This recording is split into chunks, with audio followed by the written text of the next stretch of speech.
जा पिया इकली ना रह पाऊं मैं। तू मन्ने छोड़ के मत ना जा पिया इकली ना रह पाऊं मैं।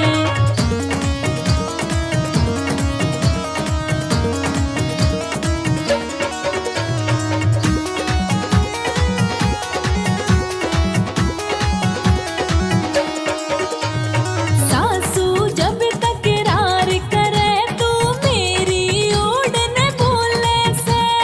सबसे अच्छी बात तेरी तू सही बात ने तोले से। तेरे सिवा गैरों को कैसे दिल का दर्द बताऊं मैं। तू मन्ने छोड़ के मत ना जा पिया इकली ना रह पाऊं मैं। तू मन्ने छोड़ के मत ना जा पिया इकली ना रह पाऊं मैं।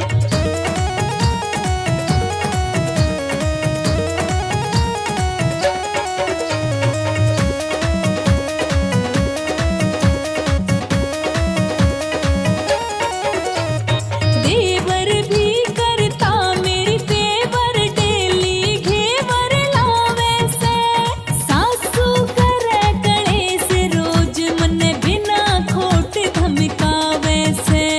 घर की बात बाहर ना फैलने डरती नहीं बताऊं मैं। तू मन्ने छोड़ के मत ना जा पिया इकली